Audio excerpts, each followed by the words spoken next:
We apologize for some technical difficulties.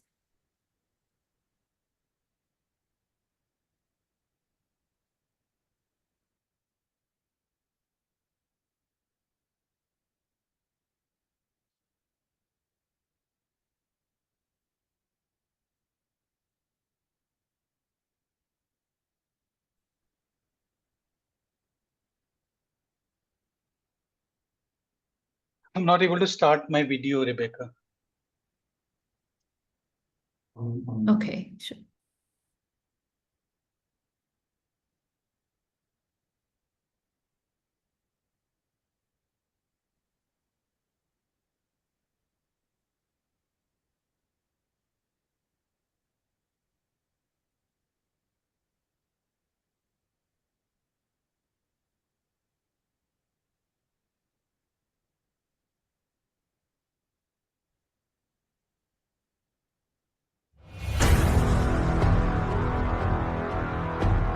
Gazing upon our world from a distance, it appears peaceful and calm. But the reality is far different. The repercussions of climate change are approaching us all, and we all contribute to this impact.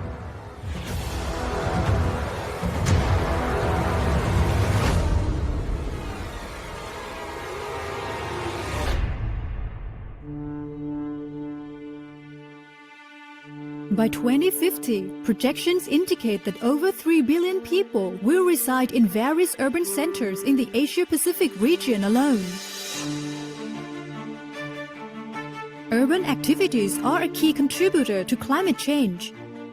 Cities are responsible for 75% of global CO2 emissions, with transport and buildings among the most significant contributors. And since 2012, the Asia-Pacific region has collectively been responsible for more than half of global greenhouse gas emissions yearly. The repercussions of climate change are imminent and befalling us all. Several Asian countries are among the top 10 countries most affected by climate change, with the Philippines ranked the 4th, India ranked the 7th, and Thailand ranked the 9th. It's time to act, and we have a joint responsibility to address climate change through urban development planning and design guided by climate data. That's where Urban Act comes in. Urban Act, or the Integrated Urban Climate Action for Low Carbon and Resilient Cities project, is a regional project that aims to support the transformation towards low carbon and resilient urban development and contribute to implementing each partner country's nationally determined contributions and the Sustainable Development Goals. Funded by the International Climate Initiative, or ICI, commissioned by the German Federal Ministry of Economic Affairs and Climate Action, or BMWK, Urban Act is implemented in 5 partner countries: China, India, Indonesia, the Philippines, and Thailand, with a duration spanning 5 years from 2022 to 2027. We aim to achieve 4 critical outputs. These outputs include improving the institutional environment for climate-sensitive urban development, using evidence-based, inclusive, climate-sensitive, spatial and urban planning, identifying project concepts for urban climate action investment, and enhancing knowledge through regional networking, exchange, and learning.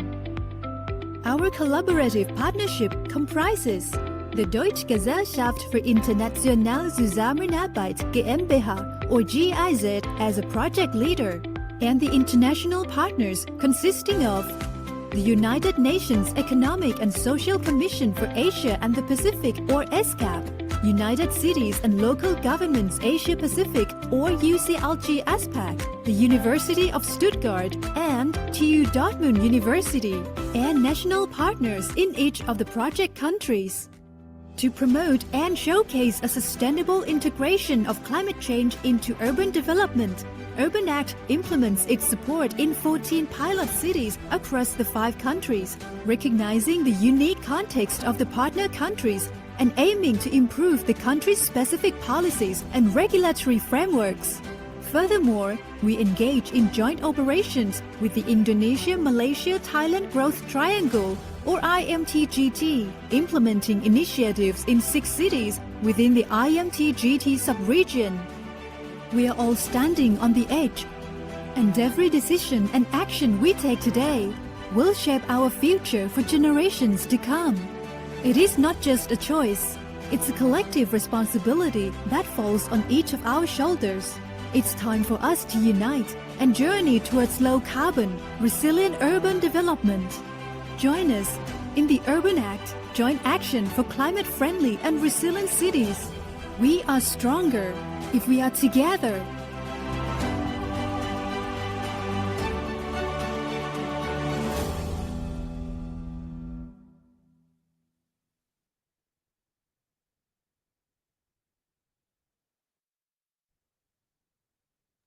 Good morning, good afternoon to everyone. I am honored to welcome all the participants to this Climate Conscious Cities Urban Act webinar series. The title of this particular conference webinar is New Approaches to Smart City Strategy, Digital Transformation and AI for Climate Planning and Action. My name is Pankaj Srivastava. I work with Asian and Pacific Center for Technology Transfer. It is a regional technology institute, regional technical institute of ESCAP, Economic and Social Commission for Asia Pacific. I'm based out of New Delhi. We work with all 62 member states of ESCAP, and we basically work on strengthening the technology ecosystem, especially for climate technologies in Asia Pacific. There are more than 155 registrations we have received for this webinar from 56 countries. So that is a measure of how interested people are, participants are for this particular workshop. This webinar is part of the broader Urban Act program, objectives of which are to increase understanding and knowledge of participants, to build integrated climate actions for low carbon and resilient cities, to communicate and raise awareness of key innovations and emerging topics, to build and enhance partnerships between Urban Act Project and other relevant organizations, institutions, and experts, to showcase best practices and innovations. So Urban Act has a number of upcoming webinars on a range of highly relevant topics, including developing climate assessment methodologies and scorecards for countries. As participants, you would have noted that you were asked questions about what you would like to learn. Thank you to all who responded. This helps us organize our content for this seminar, for this webinar. These questions also fit into our overall intention as practical sessions, and these webinars are held monthly. Now, a few housekeeping remarks. Firstly, please note that the webinars are recorded and will be available with slides for viewing each webinar. Please feel free to use the chat box during the webinar to interact with other participants, but please use the Q&A function to write your questions to the panelists. Certificates of participation are available if you need them by filling in the survey feedback form. I want to make a few initial remarks to set the tone. As you know, climate change is a polycrisis, as they say in the academia, which means it's multiple crises which are feeding into each other. And we know that 2/3 of the global population, which is about 2.4 billion people, live in the cities in Asia Pacific. 17 of the 33 mega cities of the world are in Asia Pacific, and 54% of the world's urban population lives in Asia Pacific. There is a direct correlation between urbanization and greenhouse gas emissions. Asia Pacific accounts for more than half of global greenhouse gas emissions, and therefore crisis-resilient urban futures is a very important issue, and ESCAP has come out with a publication on that. basically focusing on how do we work on urban production, urban consumption, city-centric resource flows, and how do we build low-carbon cities. There are numerous examples of initiatives which are working on this. So firstly, there is the transformative climate action using participatory data-driven decision-making platforms, TCAP. Then there is C40, which is a network of 40 cities globally, which work on developing resilience of cities with the help of their municipal corporations. Then there is the Smart Water Management Program in India. There is the whole digital twin experiment in Singapore, where the entire Singapore city has been, a digital twin has been created for mapping and for use. So there are numerous examples, and today we are going to hear some very eminent panelists. So with that, I would like to start. Let me just turn on the chat so I'm able to see what everybody is saying. Okay. Now, it is my honor to call Professor Wong, Professor Wong Jin. Excuse me if I'm not pronouncing it correctly. He's the Deputy Director of Deputy Dean of Institute for Environment and Sustainable Development, Tongji University in Shanghai. Welcome, Dr. Wong. Dr. Wong is received his Bachelor of Architecture from Tongji University and PhD, and he's currently serving as Deputy Director of Joint and National Research Lab of Eco-Urban Design, the Ministry of Education. So I warmly welcome Dr. Wong to this session. And to all panelists, I just need to say that I will give you a 5-minute warning. You have 10 minutes for your presentation. I will give you a 5-minute warning. Then I will give you a 2-minute warning, which means that you have 2 more minutes left. And then I request you to finish and your 10 minutes are over. Okay. So with that, okay. Dr. Wong, over to you. Okay. Thank you, Mr. Pankaj. And it is my honor to be the first speaker from China in this Urban Act webinar series. And today I'm going to talk about new approaches to smart city strategy and digital transformation in Shanghai. My name is Wang Xing from Tongji University in Shanghai. Next slide, please. The first thing I want to give you a general overview of Shanghai Smart City movement. One of the main components is the City Brain project, which the city government wanted to manage the city by one big network using the smart technology.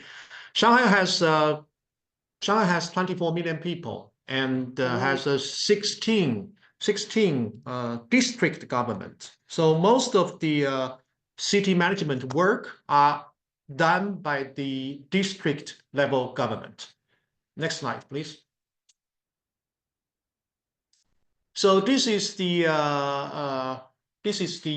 This is the front page of the urban city brain of Pudong district, which is almost half of the Shanghai. And you can see on the left in the dashboard is the chain of the command, which means you know who is in command, how are the contacts of the mission, who are the contacts of mission. And then the second is the special APP. That means the special management apps that has plugged into this city brain. And then there is an emergency contacts list. And also there is a system status that you can see how the brain is working. And then there is a city monitor data dashboard. So you can see all the numbers like the population, like the temperature, water usage, all these things. And then in the middle is the twin map, or say the digital map of Pudong. And on the right side is the workflow chart. That means if there is something happened, there is a workflow that would be tracked. So will be recorded and tracked. And then there is a cameras. There are many cameras in the city that can give you the instant images for the city management purpose. Next slide, please. And this is one short picture of the sub-district government city brain. So we have a city level brain and the district level city management brain, and also the sub-district level. In each of the sub-district, normally they're going to be 2 to 3 square kilometers in the downtown area, and could be 10 to 20 square kilometers big in the suburban areas. So the layout of the brain are more or less the same, but you can see more recently that in the center it is not only the digital map, but it is the digital twin 3D model for the sub-district area. Because when you zoom in, when you go to the smaller spaces, then you have a higher details and more precise model of this area. Next slide, please. And this gives you one of the apps. I say there are many apps that has been plugged into this city brain, and this is one of the apps for the fire prevention. And you can see on the left is all the monitoring data about which building, where, if there is anything happened for the fire prevention alert, and for this sub-district. And on the right side, you can see in the district level or the sub-district level city brain, in front of the screen in this big hall, there are many people working to follow each of the workflows. So to make sure that all the orders has been closed loop. So every step is being recorded. Next slide, please. And today, because I have only 10 minutes, I will using one of the apps as example to see what has been happened by this general big concept of the managing the city by one net. So this is one of the app which is using the smart technology for the construction waste management. Next, please. So you can see this is the ordinary model, how people are dealing with the construction waste. So in the apartment blocks, in the apartment complex, people are moving in, moving out. So if there is a new apartment has been sold and people come in, they will knock down the old decorations, and then they will make a new interior design decoration. Then there's going to be construction waste. And normally people are putting the waste into the plastic bags and put it in front of the building where they can destroy the grassland, destroy the green. And then the cleaning team comes and they will move the trash together and using the fork truck. Sorry, sir, you have 5 more minutes. Okay, and put it on the bigger truck. So that is the ordinary way to transfer and collect the construction waste. Next slide, please. And Shanghai is now more and more districts are using the smart model to managing the construction waste. You can see since started with this green box, which is 3.6 meters long, 1.9 meters wide, and 1.5 meters high. And this green box can open on both sides, left side, right side, on top and on side. And it has intelligent chips which powered by the battery and solar and energy. And it will record it and send monitoring the level of the trashes has been thrown, construction waste has been thrown into this box, and then it can send data to the management center of the city brain. Next slide, please.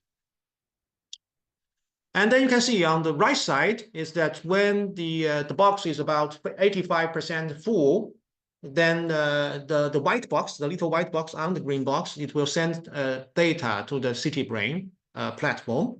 And when they get this message, they will find somebody to go to the site to check. Next slide, please.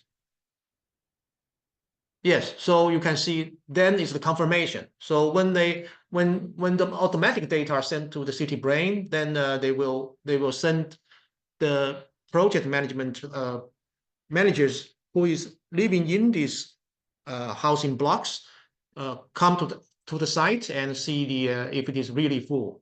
And then the CityBrain managers, they based on the digital map, they can see where are the green boxes and where are the trucks. So they can mobilize the resources to pick up the green box.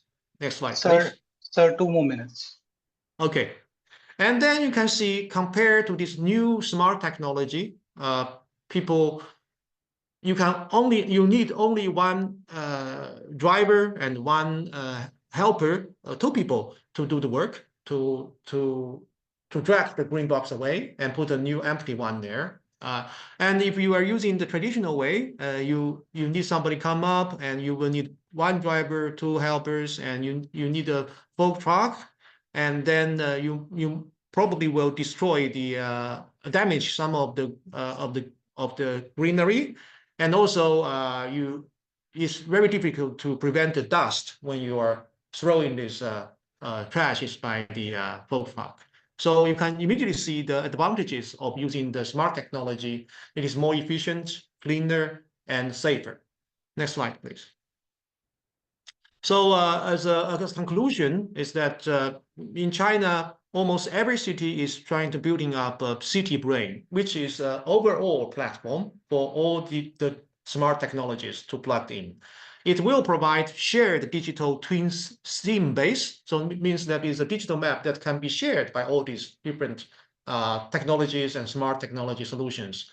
And it also coordinated the command chain, which means if there is signals, if there is an alert, go to the CityBrain, then there is a closed loop to chase all the steps by step. So things are being recorded by the CityBrain. So it is a big platform which can push the things going up and recorded the data flow. And the second thing is we need smart technologies, smart city management apps that's growing based on this CityBrain. So there is a platform, then we plug in all these smart technologies and apps. And the third thing is that we have in Shanghai, we have plugged in many apps. Some are successful, some are not successful. The other successful ones that you use them for some time, but then you abandoned it. So what I observed is that the apps which are successful, it will meet the real daily needs. So it happens almost every day, everywhere in the city, and it needs to be easy to use. So the workers, they can easily to learn how to use this smart technology, and the equipment need to be easy to maintenance, and also the whole package of solutions need to able to increase the efficiency to do the work. And lastly is that it need to powered by the brain, because by the brain you can have all these SIM base, and you have people to chase the workflow and recorded all the data for the solution. This is the whole of my presentation. Next slide, please. And thank you. And you can find my email in this very last slide. Thank you. Thank you very much, Dr. Wong, for sticking to the time and giving us such a good presentation about the CityBrain. I now call upon, participants, if you have any questions, I can see some questions in the chat. Please hold them, and we'll have a question answer session at the end of all 3 presentations. Okay, now I welcome Dr. Urvashi Anecha, who's a researcher, policy analyst, and entrepreneur. She is founder and executive director of Digital Futures Lab, which is a multidisciplinary research collective studying the societal impact of technology transitions in India and the majority world. She was recently recognized as TechCrunch's 2024 list on influential women in AI, and is and one of the top AI researchers in India. So, Ms. Urvashi, over to you. Thank you, Pankaj, and thank you for inviting me. It's a pleasure to be here and to speak at this panel discussion. Today, I'm going to be sharing some insights from a project that we've done on AI and climate futures in Asia that was supported by the Rockefeller Foundation. There's a lot of content that we produced for this project, and I won't be able to share it all with you on this short call, but I do encourage you to have a look at our website, which I'll drop in the chat. Next slide, please. So as we all know, climate change, Asia is one of the regions most impacted by climate change. We've seen whether it's in India, Vietnam, or in various other countries, the impact of heat waves, the impact of climate variability on factors such as health, on livelihoods, on food security, etc. Next slide, please. So in this context, what we wanted to understand was that what could be the role of AI technologies with regard to supporting climate mitigation, adaptation, and resilience in the region? What are the opportunities? What are the challenges, the risks? And more specifically, what role can development organizations play? The reason for also asking these questions was that globally now there is a lot of hype or a lot of conversation around the potential of AI for climate action. But a lot of this is based on the experiences and perspectives of a select few industrialized economies. And in our work, what we try and do is localize narratives to the Asian context and understand how technology trajectories intersect with local cultures, local norms, local political systems. So the global conversation on AI and climate action needs to be contextualized to the Asian context. That was our motivation for doing this study. We looked at 3 sectors. We looked at agriculture, energy, and power, and we looked at 9 countries in Asia: Bangladesh, China, India, Indonesia, Malaysia, Thailand, the Philippines, Singapore, and Vietnam. And today I'll share some insights from our work, some general insights about the region, as well as deep dive a little bit into agriculture and food systems, also, of course, depending on time availability. Next slide, please. This is just to give you a quick sense of our method. We mapped the ecosystem. We did a couple of sectoral deep dives. What was unique about our approach is that we also adopted foresight methodologies. So in an area which is very fast moving and where the impacts are yet to be seen, there's a lot of use cases of AI, but we don't really know the long-term impacts of these use cases. We need to kind of develop different methodological tools to think about how these trajectories might play out. So in that context, we adopted a foresight methodology for this project, and we created something called a signals database, where we track emerging signs of change in the region. And that signals database is also available on the website for this project, and it's a very, very rich and useful resource. So again, I encourage you all to look at it as and when you have some time. Next slide, please. For this project, we engaged with experts from around the region. We put together an expert network of the folks that you see on the screen, again, with the idea that we need to build contextualized knowledge that is specific to particular regions, rather than a very top-down perspective of what is happening. Next slide, please. Next. So I'll share a few kind of project highlights. The first section that I want to share with you is on the key enablers and challenges that we identified. So what we saw was that very clearly in the Asian region, technology and AI are key focus for climate policy across all the countries, whether it's Bangladesh or China. And there is increased digital connectivity, increased digitalization. There's a vibrant startup ecosystem in many of these countries, and an availability of local tech talent, as well as a number of growing open data initiatives and new data collection technologies. We also see increasing investments in the tech sector, a growing tech sector with an increased investments in climate tech. So there's a number of enablers that are already in place in the Asian region to be able to leverage AI for climate action. But there's a number of challenges as well. One of the things that we noticed across the region, and particularly in South Asia, was that there's fairly siloed policy agendas. I think what even the previous presentation reflected was that in some sense, countries in Asia are different levels of maturity. So countries like China are far more mature in terms of their use of digital technologies, whereas countries like Bangladesh, it's still a much more nascent conversation. We also saw that, despite all the increasing connectivity in the region, despite all the increasing digitalization in the region, there's still a persistent digital divide. A large portion of the population, many of these countries are still not connected. And even if they're connected, it does not amount to meaningful connectivity. We also saw this limited public sector investments in R&D and lack of interdisciplinary research capacity.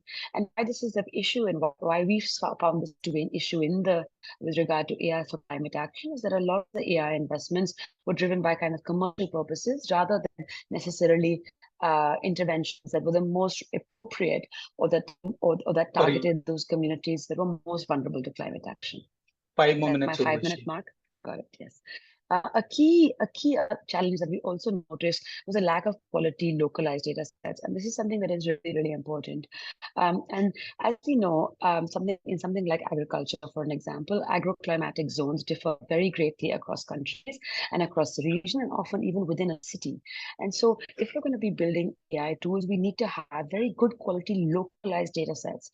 We cannot use data sets that are available off the shelf. We cannot use models and products that work in other countries. We need to build those localized data sets to be able to build more localized AI solutions. And this is the recurrent problem that we saw across the region. Next slide, please. I'll quickly now take you through one of the sectors that we looked at, which is agriculture. And agriculture is a key sector with regard to climate action, both in terms of the impact of climate variability on agriculture, as well as the GHG emissions from agricultural practices. So we saw 3 main kinds of use cases in the Asian region. One is around farm advisories. So these are AI-based products that provide support to provide advice to farmers and other stakeholders on how to manage climate variability, so on things like sowing and harvesting decisions. We also saw some investment in food R&D, so alternative food sources, for an example, like lab-grown meat and climate-resilient food. These investments in food R&D we mostly saw in the East Asian countries, particularly in Singapore and China, and less so in South Asia. We also saw some investments in using AI to estimate biological sequestration. That is to estimate how much carbon can be stored within the soil and how we need to adapt agricultural practices to be able to enhance that sequestration ability. Again, both the food R&D and the biological sequestration were much smaller in percentage. A lot of the use cases currently around farm advisories. Next slide, please. 2 minutes. Yeah, sure. Actually, if you could just go ahead, next, please. Next slide, please. Yeah. So what we did was previous slide. Yes, thank you. So like I was saying, what we saw was that there are a lot of use cases, right? But a lot of these use cases are still in very early stage, and it's very hard to know we don't know yet what the outcome of impact will be. So we had a foresight workshop, which I was mentioning earlier as a methodology that we used for this project, which brought together a number of leading experts from around the region to help us think about what would this scenario look like in 2035 if we continue a business as usual scenario, and if we make a radical change. So what you see here is 2 potential scenarios that the experts developed around, one a more dystopian scenario and one a more utopian scenario. And I think the key aspects, if you could just go to the next slide, please. The key aspects that jumped out from both these scenarios is that people were very concerned that the use of AI could result in a loss of agency, rights, and livelihood for farmers. There was also a concern that it could crowd out traditional knowledge systems. A big concern was around the commercialization of farm data. And the other was that if we do have this kind of commercialization of the space, it could actually result in declining health and environmental outcomes. But that doesn't mean that all is lost and there's nothing that we cannot do to change course. And so these are one of the levers of change that the experts that foresight experts that we brought together identified. A key aspect of it was technology development needs to be consultative. Currently, technology development, specifically AI, is a very top-down process, but instead we need to involve the local communities, we need to involve local academics, we need to involve local civil society organizations to really identify where we need AI, what we need AI for. The second lever of change was around the need to build trustworthy data institutions. While data is key to building AI solutions and the number of interventions in the region around open data, we need to ensure that we build data institutions that also ensure the data sovereignty and the rights of those communities whose data is being shared. The third lever of change is around monitoring and evaluation. Again, there's a number of pilots with use of AI, but there's really no frameworks or metrics for how we should monitor and evaluate these pilots. And we need to have these in place, especially as we think about scaling. And we need to build those capacities along with the frameworks to be able to do that kind of monitoring and evaluation. The fourth lever of change is around capacity strengthening, whether it's at a local government level or at a local civil society level, so that they can participate in these processes, whether it's around consultative technology development or trustworthy data institutions or the monitoring and evaluation. Finally, and I'll close with that, it's really important, an important finding that came out of this, which sounds kind of obvious, but is important to reiterate, the importance of public policy. Very often when we talk about tech, there's a sense that the market is kind of doing its own thing and technology innovation is moving at its own pace, and there's not much that public policy can do. But it was very important for us, this project, to really highlight that public policy has a very important role in steering technology trajectories, that public policy can create markets for innovation, that it can create markets for responsible innovation. So regulation and innovation do not have to be at loggerheads. In fact, good regulation can foster good innovation. And if we're talking about something like AI for climate action, this is really, really key. The stakes are very high in terms of the climate crisis facing Asia. And it's very important that those who are most vulnerable to climate action are able to benefit from AI technologies, particularly also as we know that AI also comes with its own environmental harms. Given that we're out of time, I think I'll stop here. I will share the website. We can stop here. Thank you. We can just go to the last slide, which has my contact details. Yes, sorry, previous one. No, the previous slide. The thank you slide. Yes, and I will share in the chat the website for this project where you can access all of this material, as well as a number of expert briefs. Thank you. Thank you, madam. Please, if you have any questions for Ms. Urvashi, please type them into the question and answer box. I now call upon Mr.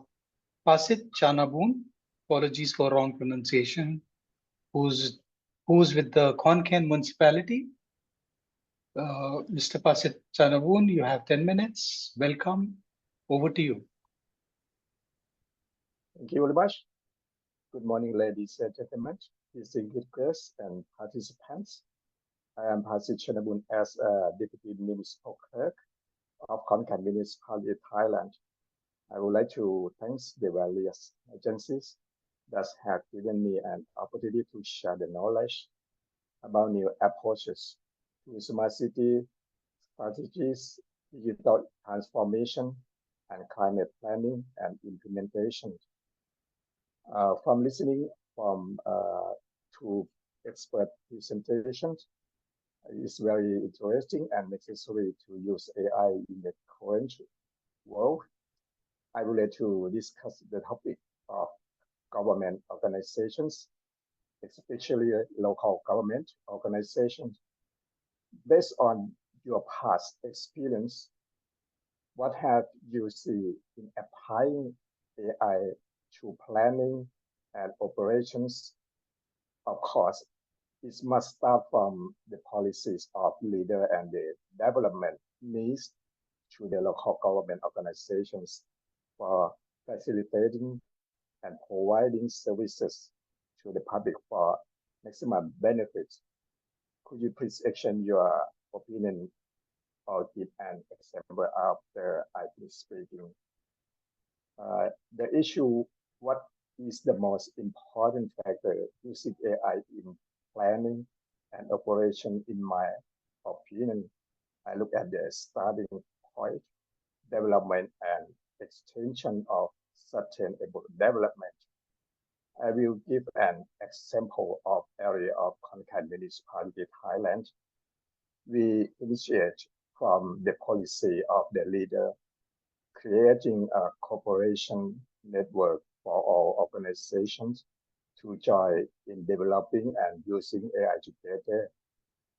Konkan municipality, Thailand has a goal of developing a smart city by using AI in 7 elements or in 7 areas that I show you on the slide. First is smart people, smart living, smart environment, smart governance, smart mobility, smart economy, and smart education.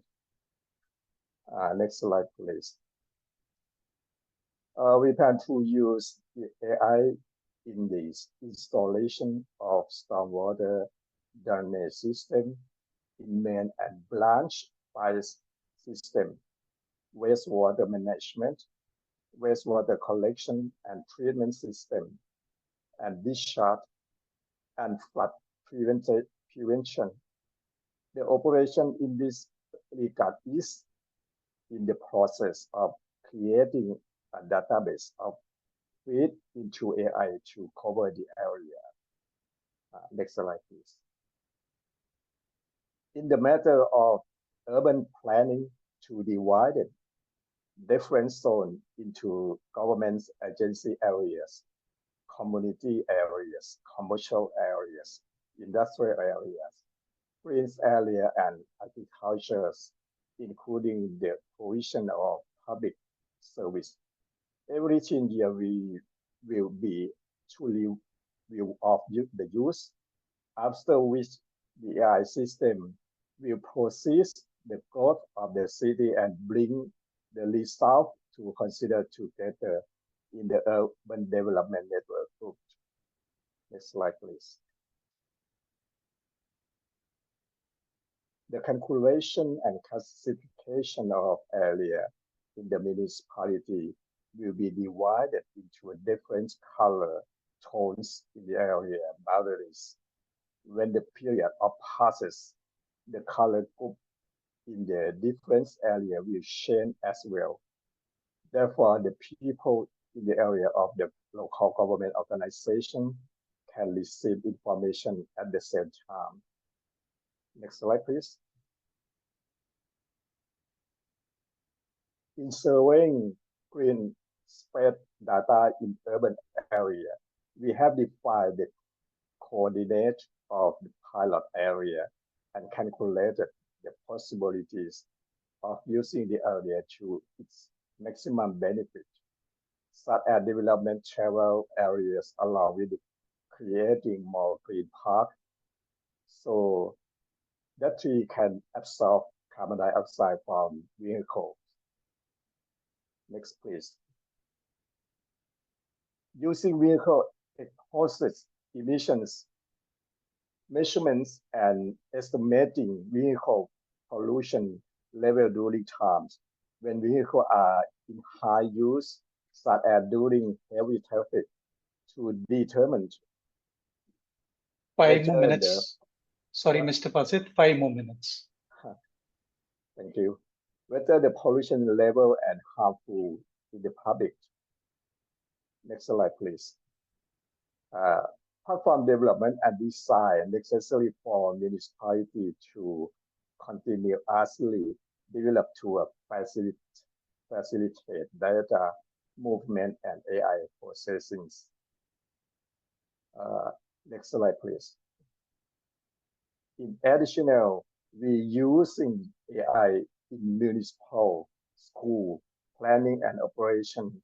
The municipality has guidelines to encourage students and teachers in 11 municipality schools to invent the create AI for the environment in school, such as using the AI to source and process waste management in school. In this slide, I would like to show the platform we use for service the people to easy access to use the service of our municipality. Yeah, this is enough of my presentation. Thank you. Thank you very much, Mr. Pasit, for your presentation. I now open the floor to questions. We already have a number of questions with us. Firstly, questions for Dr. Wang. Dr. Wang, the first question is this brain technology proprietary or is it available for climate technology transfer?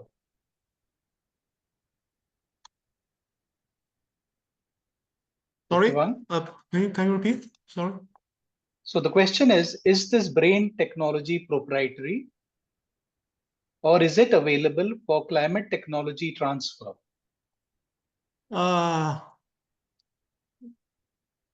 Yes or no? Yeah, we can say the green technology, the climate technology, but the city, when we base it on city brain, is more helping the government to managing the issues that the government need to solve, to deal with daily. And yes, the climate technologies are much bigger scale sometimes. So when we're talking about the Dr. Wang, let me repeat the question. What he's asking is it are the rights to the technology only with the cities or can they be shared with others? For example, if somebody wants to transfer climate technologies, can they use this particular software that you've developed? Can they use this technology in other areas? Or it cannot be shared? That is a question. Yes, it can be shared with the government's permits. Yes. Thank you. Another question for you, Dr. Wang, is what is the policy mechanism for construction company to shift to green box? What are the policy mechanisms for construction company to shift to green box? Are there any challenges in the same?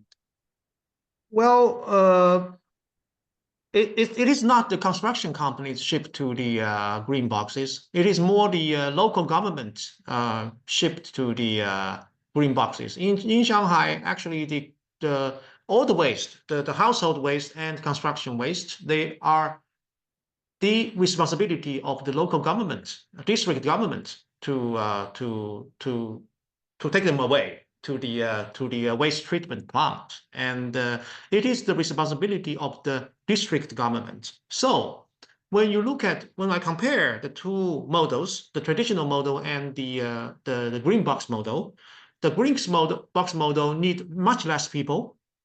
So for the government, it is more efficient.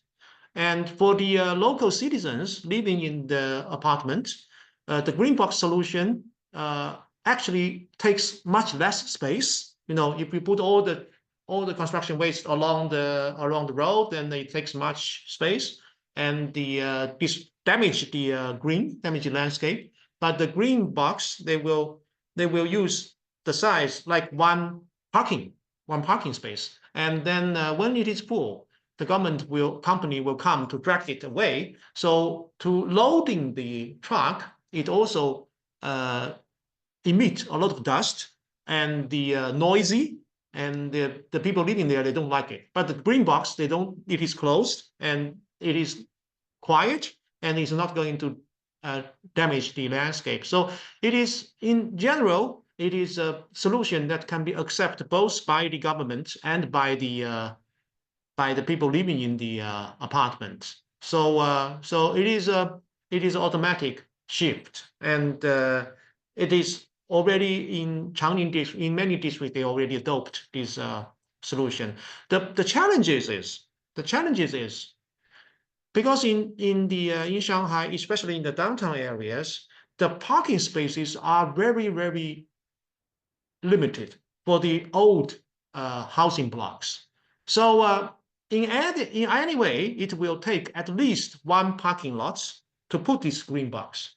And sometimes people are hesitating whether they should accept this or they have to trade off the parking and the box. But in most of the scenarios, the box win because they will throw construction waste daily anyway. So so there is one case, there is a very small apartment compound, and there is not enough space. Then the green box will be put just in temporarily in the neighborhood, and then it is not permanently there. It is temporarily there on demand, Right. basically. Okay, thank you very much, Dr. Wang. For Urvashi, question is, early warning systems are very important in Bangladesh for harvesting. Do you think your proposals are also more effective than early warning or in early warning? Would it also be effective for early warning? Do you think your proposals are also more effective than early warning systems? Yeah, definitely. I mean, I think the use of AI can be used in early warning systems as well. In our study, we did cover, we did one of the sectoral deep dives that we did was on disaster response and preparedness. And many of the use cases that we found, including in Bangladesh, were for early warning systems. So definitely. The issue with AI, of course, is that AI is a technology that makes predictions based on historical data. So because it makes predictions based on historical data, sometimes AI technologies are not well placed to predict events that are an anomaly to current trajectories. So in that sense, sometimes AI systems may not be the best place for early warning in case it's an unusual flood or an unusual event. Right? AI systems are not necessarily predicting that, but we did find many use cases around disaster preparedness. Early warning and other forms of disaster preparedness. Thank you. Another question to you is, any AI work in the Philippines? Please give complete title of the research or report and where downloadable. I'm sharing the link again in the chat. It's climateai.asia. Thank you. This is the link. One of our experts that we had was from the Philippines and has written a really fantastic policy brief about the use of AI in the agricultural sector in the Philippines. So I do encourage you to have a look at that brief.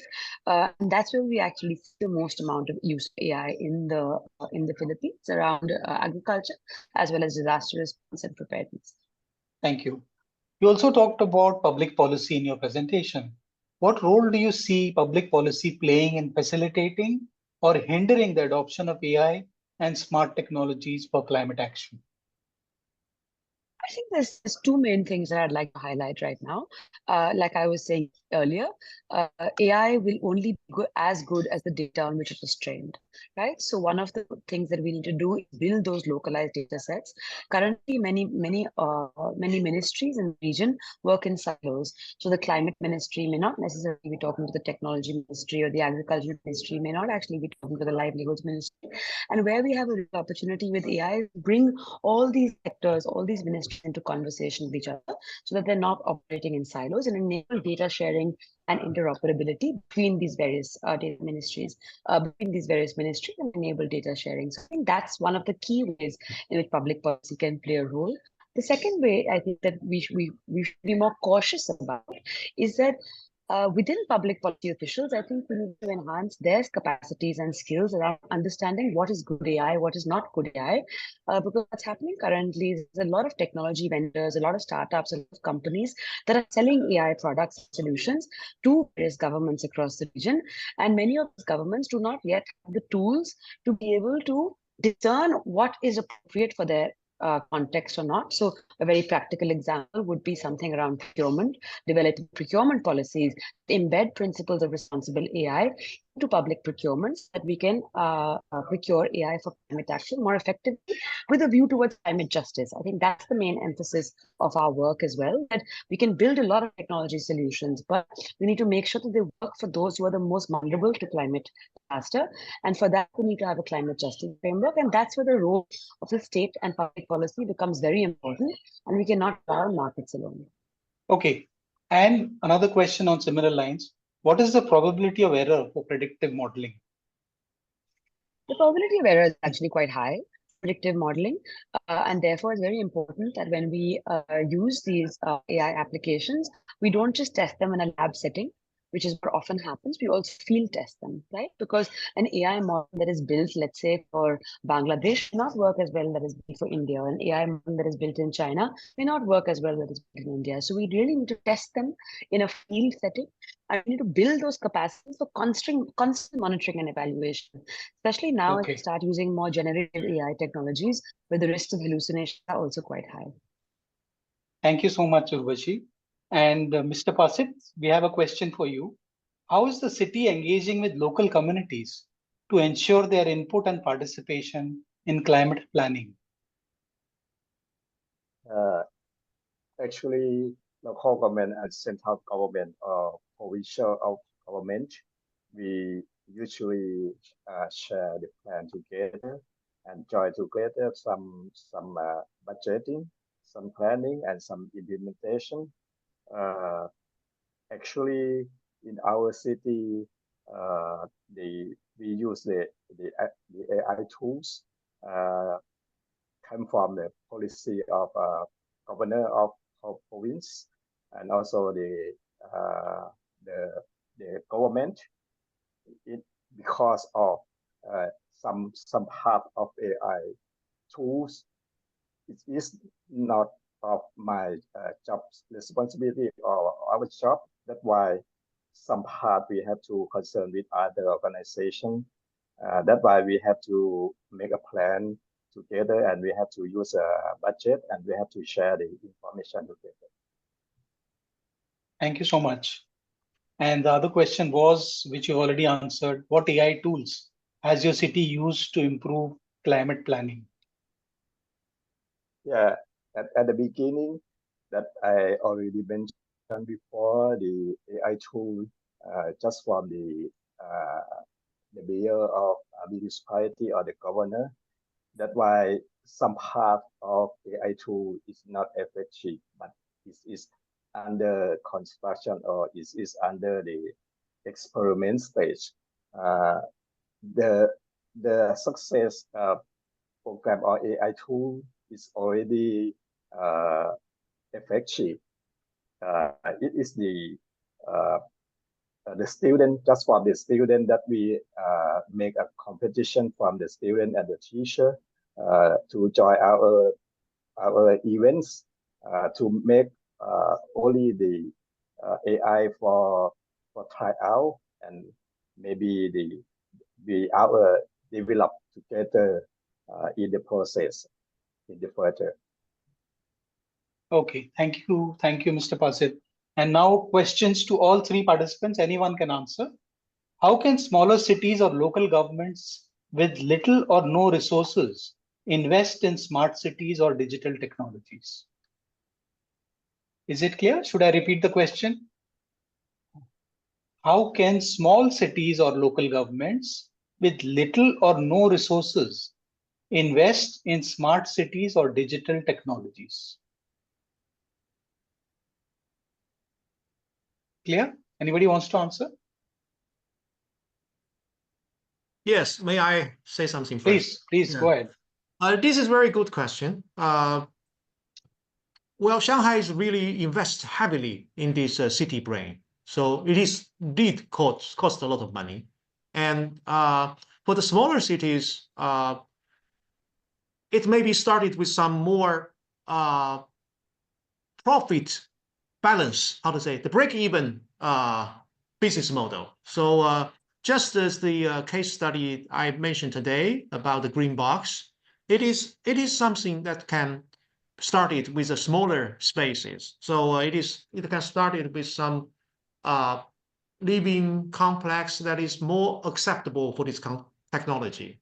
And people, they pay the money to take the waste away. So if the technology can improve the efficiency, and it can start it with some smaller cases, and which does not really need a lot of heavy investment. And so start with the light apps, and then later on it goes to a bigger brain. So start small and go bigger. So that's my suggestion. Thank you. Mr. Pasit, do you want to answer that from your experience of Conchem? Yeah.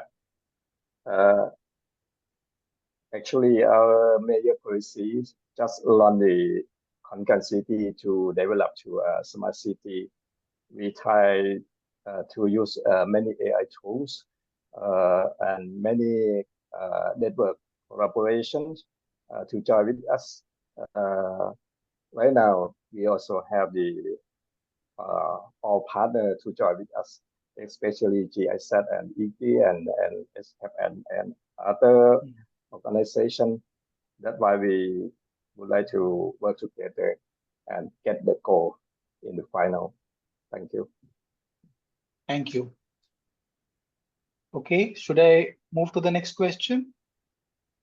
How do we ensure that smart city technologies benefit all demographics, everyone, and not increase existing inequalities? Is the question clear? How do we ensure that smart city technologies benefit everyone and do not increase existing inequalities? Anyone? I can try and answer that, Pankaj.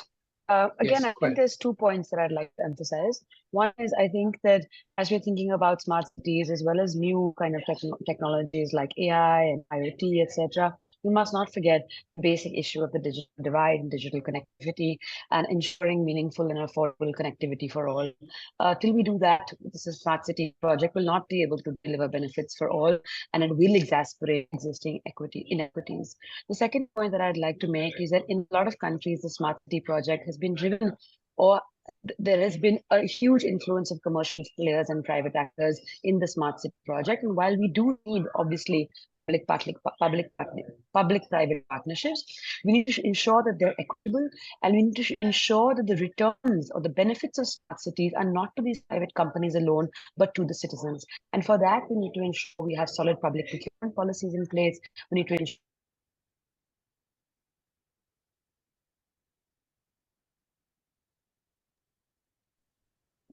sorry. Yeah. Was I? Yeah, go Was I ahead. Go audible? ahead. Yes, no. Was I? Sorry, was I audible earlier? I wasn't sure. Like a few words were missing. Oh, I was just saying around addressing the digital divide. I think I got muted by the organizers. The few words on the. I was just saying that we need to address the digital divide. We also need to ensure the public-private partnerships that are involved in building these smart city technologies are done in a fair, transparent, accountable manner, so that the benefits are distributed to all, and smart city plans do not amount to just the commercialization of these spaces. Thank you. So now, because we are running out of time, I thank all three panelists. Wonderful presentations and very, very enlightening. I'm sure you'll hear more from us. And I also, okay, so for all the people who have been asking if the presentations could be made available, yes, the recording, including the presentation, will be available. And to remind you that the next webinar is on 25th of September. Please remember that the webinar is part of the Urban Act project, and the webinar is a way of, webinar series is a way of improving knowledge. Please fill out the survey that you can scan on the screen. You can see on the screen now. Please fill this out. And if you want to receive a certificate of participation, please answer the 5 questions about the content of this webinar at the end of the survey. I thank all the attendees and everyone. Thank you very much to all of you. And I think we can close the webinar now. Goodbye. Have a good day. Thank Thank you you. very Thank much. you, Thank you Kumar. very Thank much. you. Thanks very Thank much. you. Thank you. Thank you, Thank you very Pandaji. much. Thank you. Thank you.